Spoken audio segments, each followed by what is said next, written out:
Of course, the more pain we are all experiencing from the high price of gas, the more benefit there is for those who can access electric vehicles. So out of all the choices of indicators, what does the administration see as the most important indicators for how the economy? That's a great question. So there is no most important indicator.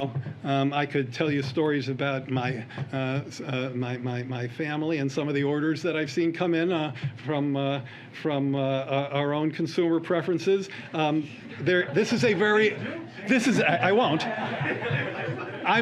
a very acquisitive nation when you compare our consumer spending shares to other countries. And you look at the level of elevated savings, which again has the fingerprints of the rescue plan on it, you get a sense of what we're looking at in terms of economic indicators that continue to fuel pretty robust consumer spending. And that's an important, I think, element of the current economy.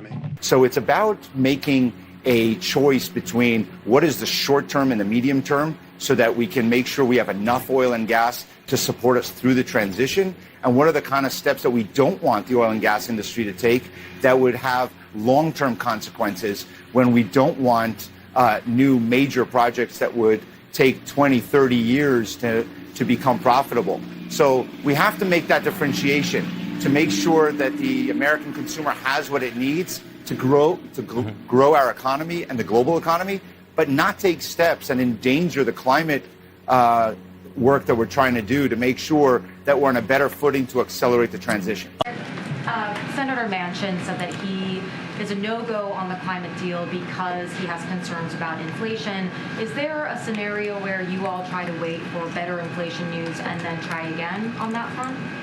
What I can very much assure you, though, is that the price of gas is considerably lower in July than it was in June. And this is something the president referenced when the June CPI report came out. We're talking about, as I mentioned in my opening comments, a situation where the price of gas is falling at about the fastest rate it has in a decade, and where... Does the White House have any concern that canceling any amount of student loan debt will further aggravate inflation?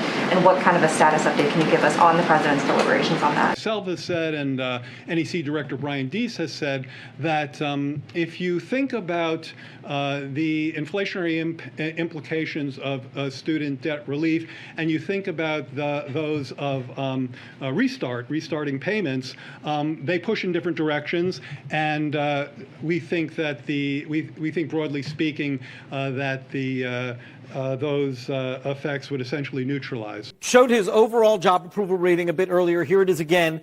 The 38% approve, 62% disapprove. This is a numeric low mark for the president in CNN polling, but he's been in this low range, which is a big warning sign, of course, for his party. But I would also note Republicans and independents have stayed pretty consistent. One of the reasons his numbers have gone down a bit, Jake, is because he's losing support among his fellow Democrats. Then we asked folks, how's he doing on a series of issues? But take a look at these numbers here.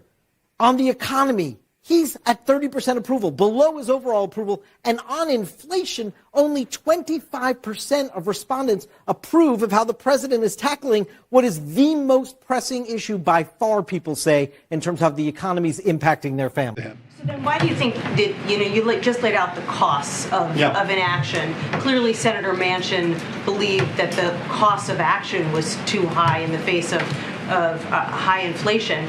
Why do you think you weren't able to convince him that the cost of doing nothing would be higher?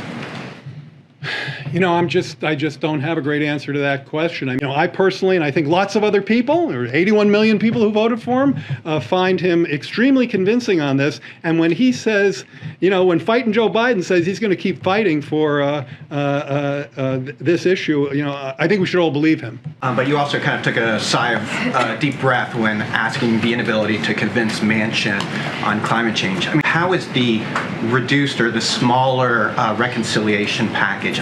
Does the White House feel that's a defeat? And if not, how not so?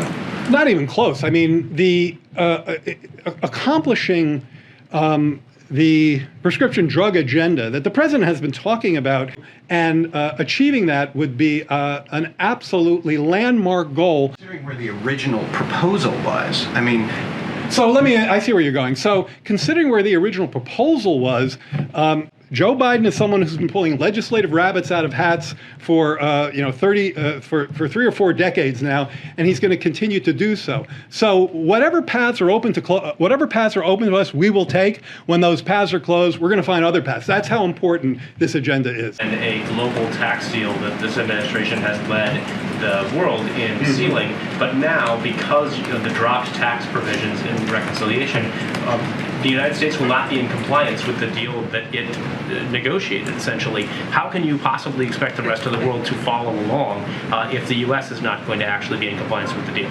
That has come up in some recent discussions, that somehow increasing taxes leads to higher inflation. It's hard for me to even put the phrase together because I think it's really the other way. When you're talking about tax increases for those at the top of the income scale, this is deficit reducing, and reducing the deficit is disinflationary, not inflationary.